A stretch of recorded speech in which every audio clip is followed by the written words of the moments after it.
Sobre las imágenes del libro rojo. Es evidente que las imágenes del libro rojo no son meras ilustraciones, sino que tienen como propósito amplificar las visiones, es decir, poder retomarlas simbólicamente en un contexto más amplio para llegar a asimilarlas. Aunque no contamos con todas las dataciones, muchas imágenes fueron realizadas años después del relato inicial de las visiones e incluso de los comentarios del propio Jung.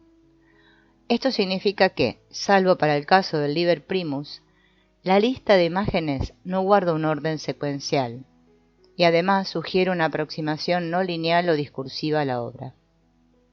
Abordar la obra desde las imágenes rompe con su estricta cronología y ayuda a ingresar desde una aproximación transversal o sinóptica que podría denominarse cairológica, pues nos acerca más al kairos, al sentido supraverbal del texto. Desde cierto punto de vista, el libro rojo cuenta con los siguientes tipos de imágenes. 1. Imágenes más alegóricas o ilustrativas. Tal es el caso del asesinato del héroe, en donde se ve la imagen del asesinato de Sigfrido. Dos hombres disparan por la espalda a un tercero que parece precipitarse en un abismo. Por cierto, téngase en cuenta que como los fenómenos son esencialmente simbólicos, en ningún caso la imagen es meramente ilustrativa. 2. Imágenes estrictamente simbólicas que además ilustran los acontecimientos visionarios. Tal es el caso de la inicial historiada 22, que por un lado ilustra las plegarias que el yo de Jung eleva al sol en el desierto, al escarabajo y a la madre tierra, pero por el otro sugiere un proceso simbólico de integración de lo alto y lo bajo, de lo pagano y lo cristiano. 3. Imágenes estrictamente simbólicas que no solamente ilustran los acontecimientos visionarios, sino que operan como verdaderos yantras, como símbolos que ayudan a operar una transformación. El caso más obvio es el de los encantamientos, donde hay imágenes que ilustran lo que está ocurriendo, una incubación mediante la utilización de una concentrada recitación mágica, pero también simbolizan el proceso oculto y sobre todo lo procuran. 4. Imágenes simbólicas que no guardan una relación explícita con los acontecimientos del libro rojo, aunque es evidente que están amplificando y estimulando el proceso. En este grupo habría dos tipos de imágenes. A. Las que introducen personajes no consignados en el texto del libro rojo, pero que contienen alguna leyenda explicativa. Asimismo, en algún caso hay información adicional en algún cuaderno de Jung aún no publicado en su totalidad. Tal es el caso de la imagen de Atmavitu, personaje que no aparece como tal en el libro rojo, más allá de que haya sido una identidad de Filemón. B. Imágenes mudas, de las cuales no tenemos información alguna ni tampoco se evidencia una referencia explícita al texto. El caso más notable es la secuencia de imágenes ubicadas después del capítulo 13 del Liber Secundus. No contamos con indicaciones, más allá de algún detalle referido a las runas. Es evidente, no obstante, que se trata de una elaboración de lo ocurrido y que es posible intentar una interpretación simbólica. La teoría junguiana, una ciencia que se hace eco del espíritu de la profundidad. Cuando Jung comenzó con las experiencias consignadas en el libro rojo, ya había publicado en 1912 el primer libro, en donde sienta las bases de su edificio teórico. Me refiero a Transformación y símbolos de la libido, que fue reeditado con modificaciones en 1952 bajo el título de Símbolos de Transformación. No obstante, la mayor parte de su teoría más madura es deudora de aquellas experiencias. Me costó 45 años, por así decirlo, incluir en el costal de mi obra científica las cosas que entonces sentía y anotaba. Tropecé con esta corriente de lava y las pasiones que existían en su fuego transformaron y reestructuraron mi vida. Tal era la materia prima de la cual se formó, y mi obra constituye un esfuerzo más o menos acertado de incorporar esta materia candente en la ideología de mi época.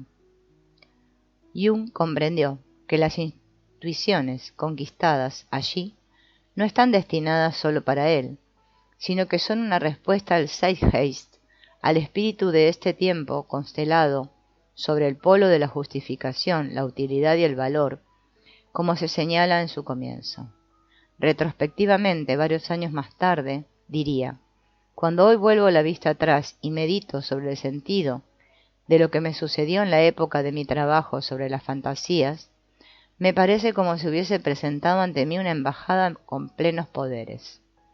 En las imágenes había cosas que no solo me afectaban a mí, sino también a muchos otros. De ello resultó que ya no pudiera considerar que me pertenecían a mí nada más. A partir de entonces mi vida pertenecía a lo universal. Ante el embate de lo inconsciente, a diferencia de Nietzsche, supo asirse a la vida cotidiana mediante tres anclas: la vida familiar, su profesión de psicólogo clínico y el ejercicio físico de navegar a vela por el lago de Zúrich. Eventualmente practicaba yoga, aunque solo hasta conseguir serenarse y poder continuar el diálogo con el espíritu de la profundidad. Pero en aquel entonces se abría un abismo entre él y su prójimo. Necesitaba encontrar la forma de elaborar el material y emprender el camino de vuelta. Mi ciencia fue el medio y la única posibilidad de salir de aquel caos. Solo mediante la demostración de que tales experiencias son reales, porque actúan, y que como experiencias colectivas pueden repetirse también en otros, podría suturar el mundo interno con el externo, tarea que se convertiría en cierta forma en el sentido de su vida y obra. Incluso un conocimiento superficial de la teoría junguiana permite reconocer aquello que Jung fue elaborando con el tiempo: el proceso de individuación, los tipos psicológicos, los arquetipos, etc. Un catálogo completo sería tan extenso como superficial y reafirmaría cierta tendencia paródica de algunas corrientes junguianas que transformaban los arquetipos en meros estereotipos, es decir, en etiquetas alegóricas que encubren la potencia luminosa de lo inconsciente. El desafío de la obra junguiana consiste en dar cuenta de un modelo teórico que puede integrar el espíritu de la profundidad. ¿Cómo lograr que esa psicología que está por debajo de la experiencia no traicione o reduzca la experiencia sin dejar por ello de ser científica? En otras palabras, ¿cómo evitar los extremos de un cientificismo riguroso pero vacío por un lado, y por el otro de una mítica fabulosa y vana que hoy alcanza sus formulaciones más desdichadas con la New Age? Tal es el intento de Jung, siempre pionero y a veces vacilante, que no se limita a dar cuenta de la experiencia banal, ya conocida, ya filtrada por los hábitos desgastados de nuestra cosmovisión mediática, proveniente del espíritu de este tiempo, sino que aspira a comprender las experiencias radicales del espíritu de la profundidad y propias del desarrollo del alma humana. Tales experiencias, múltiples y a la vez unitarias, son comprendidas por las diversas tradiciones espirituales, en parte, de modo convergente y en parte divergente. En todos los casos se intenta comprender al hombre no desde lo que es, o mejor dicho, desde lo que está haciendo, sino desde lo que puede llegar a ser a partir de lo que aparentemente está haciendo. Por ello, la teoría junguiana isomorfa a esa tensión entre lo que aparentemente está haciendo y lo que puede llegar a ser, se propone recorrer el hilo que conecta el inicial abordaje psicológico, en sentido restringido, limitadamente empírico de la psique, y su despliegue en lo sagrado abierto a lo metafísico. Para lograrlo, la teoría junguiana se constituye en una fenomenología de la experiencia humana que sólo inicialmente es psicológica en sentido restringido, pero esta fenomenología deja de ser mero método para constituirse en orientación ontológica. Podría decirse que, en el orden del descubrimiento, la teoría junguiana surge como un mito, como portavoz de un suprasentido, y en el orden de la justificación epistemológica, se constituye restringidamente como ciencia, expresión del sentido, vestida del espíritu de ese tiempo, pero consciente de su origen y de su meta. Es allí, en ese registro, donde la teoría junguiana es portavoz indirecto del espíritu de la profundidad. Según el Libro Rojo, la ciencia está bajo el influjo del espíritu de este tiempo. Sin embargo, allí se sugiere que no se trata de desechar la ciencia, sino de dar cuenta de los saberes del contrasentido, entre otros de la magia. Parece insinuarse así un saber más alto que es ciencia y es magia, un saber del espíritu de la profundidad, antiguo y olvidado, en parte reflejado en la alquimia, que hoy busca una nueva voz. La teoría junguiana aspira a construir esa ciencia abierta al espíritu de la profundidad. El complejo desarrollo de la obra de Jung y sus sinuosas reformulaciones epistemológicas son, en buena medida, un intento de reflejar esa voz en un lenguaje científicamente aceptable. Una aproximación crítica al método junguiano o a los métodos junguianos muestra que la evolución de su teoría, que intenta dar cuenta de esas experiencias, obligó a Jung a reiterados replanteos epistemológicos que no siempre integraron unitariamente la diversidad de sus propuestas metodológicas. Aquí solo podemos sugerir que, más allá de esta diversidad, y de no pocas oscilaciones y vacilaciones en este sentido, existe una coherencia metodológica subyacente a la teoría junguiana, y a la vez una coherencia en la evolución metodológica que se compadece con la evolución de la teoría como un todo. Dicha coherencia tiene que ver, fundamentalmente, con la unidad del sentido de sus experiencias iniciales y con el carácter luminoso y totalizador de las mismas. Esta fenomenología hermenéutica junguiana desemboca en el movimiento íntimo de los símbolos que, en última instancia, permite descubrir objetividades extrapsíquicas y acaso metaempíricas. En otras palabras, los acontecimientos de la psique son o nos abren a los acontecimientos del cosmos, y en este sentido, tal y como ya lo insinúa el Liber Novus, sólo vinculados en profundidad con nuestra alma, cuyo lenguaje es la imagen, podemos dar cuenta del cosmos. En el Liber Novus leemos: quien posee el mundo, mas no su imagen, posee solo la mitad del mundo, pues su alma es pobre y despojada. A partir de este último concepto, la propia teoría junguiana, contra sus recaudos iniciales, no sólo excede los límites de la ciencia psicológica, sino también los de toda ciencia empírica, o al menos ubica, esta vez explícitamente y a veces a pesar de los temores de Jung, en una zona limítrofe a la metafísica.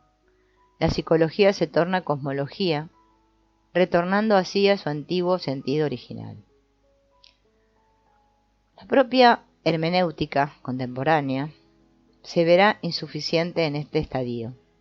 En este ámbito se retoma la dimensión ontológica o más aún metafísica de la hermenéutica, tal como fue recuperada a partir de las antiguas tradiciones.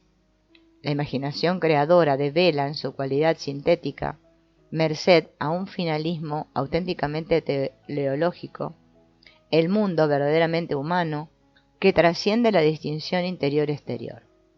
Y aunque el hombre esté instalado en ese mundo, Jung pudo dar cuenta del vaivén que manifiesta la libido dentro de ese estar en el mundo, tornándose hacia un polo objetivo o subjetivo, ya sea de un modo puramente regresivo o manifiestamente progresivo, o si se quiere progresivo-regresivo. La misma actividad imaginativa evidencia esa finalidad que en momentos clave se torna auténticamente teleológica, construyendo y a la vez descubriendo un mundo único de sentido. De este modo, esta fenomenología sui generis es claramente hermenéutica y enlaza a la vez que modifica su empirismo inicial reclamando, precisamente, un abordaje hermenéutico, pues al intentar dar cuenta del fenómeno y de todo el fenómeno, la finalidad que en un primer momento parece revelarse como un mero gradiente energético, no teleológica, a través de sus formaciones simbólicas hace patente su orientación, teleológica para constituirse en el fundamento de una psicología que aspira a ser psicología del alma.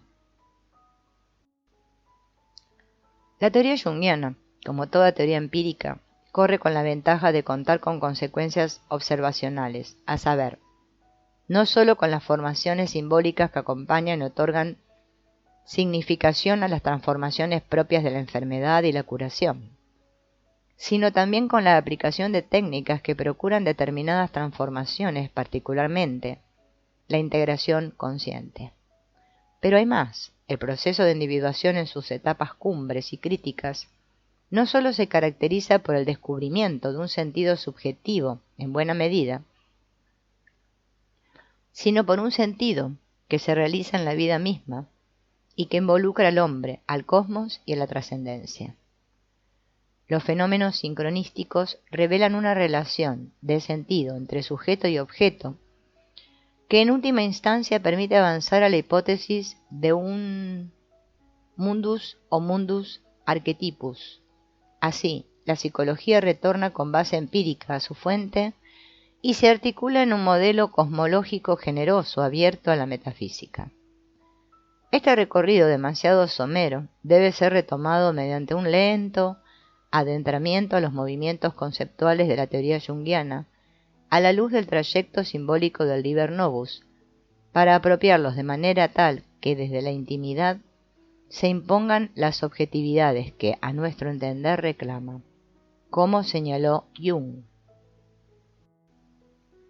Ciertamente, la existencia de una realidad trascendental es evidente en sí misma, pero a nuestra conciencia le resulta muy difícil construir los modelos intelectuales que han de ilustrar el en sí de nuestras percepciones.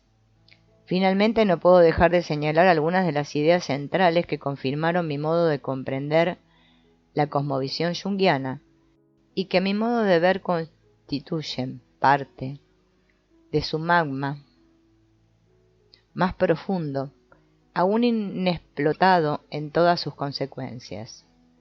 Por ahora me limito a 3. 1.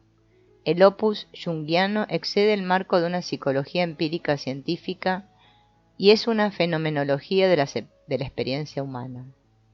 Esto significa que la teoría psicológica es, en sentido estricto, solo un aspecto parcial de toda la demarche junguiana. En realidad, se trata de una psicología que no solamente recupera el alma individual, sino el alma cósmica, y como tal se constituye en una cosmología. 2. La obra junguiana es, en última instancia, apocalíptica, pues anticipa el imago Dei que se gesta en el alma humana y que constituye la profundidad orientadora de la época. La obra teórico-junguiana retoma, de este modo, aquello del Dios venidero y la renovación de la imagen de Dios en el alma. Basta mencionar al respecto a Ion y respuesta a Job. 3. La alquimia constituye la clave hermenéutica fundamental de la obra junguiana a partir de la década del 30. Es la tradición que da cuenta del simbolismo que debe ser asumido en este movimiento apocalíptico. En efecto, la alquimia compensó cierta unilateralidad del cristianismo predominante, que descuidó, entre otras, de la materia, lo femenino y el mal.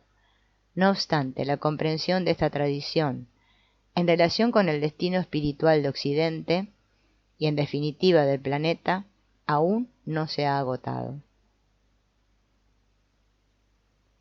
La versión castellana del Liber Novus sale hoy a la luz como un hito fundamental de una larga serie de obras de Jung publicadas en nuestra lengua.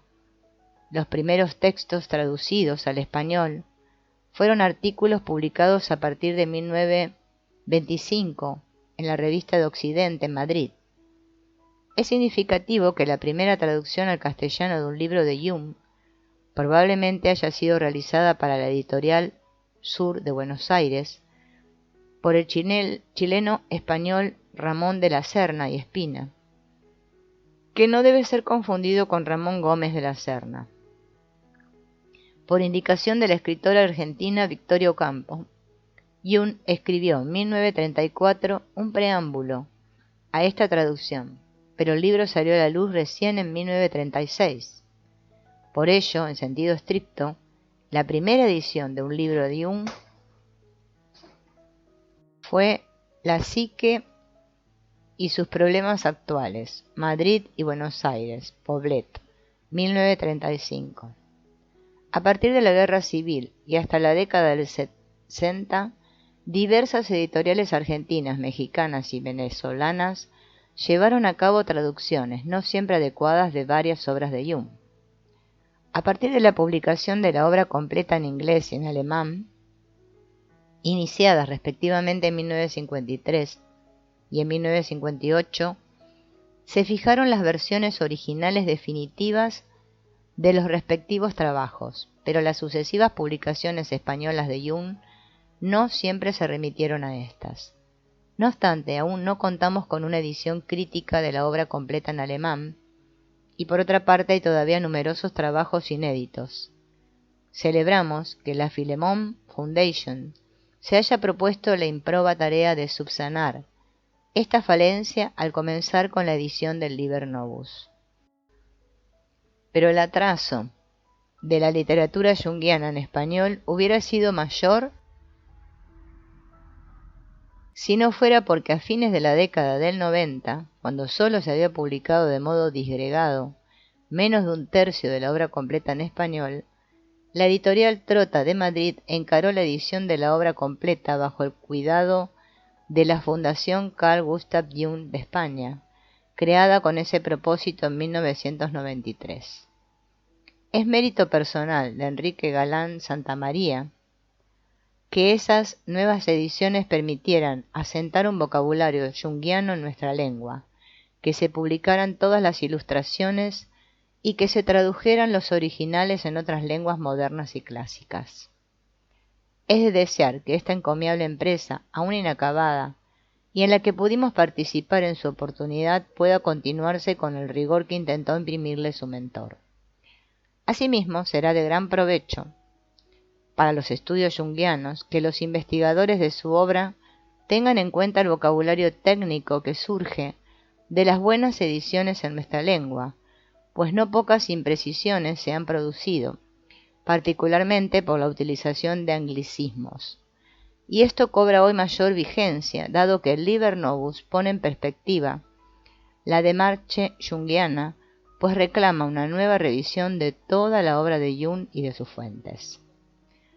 En relación con el Libro Rojo, quiero agradecer al equipo de traductores constituidos por Valentín Romero y Romina Schaffner, bajo la experta dirección de Laura Carugati, por facilitar mi labor de supervisión general y por aceptar con la mejor disposición las múltiples y reiteradas revisiones que impuso una obra tan exigente.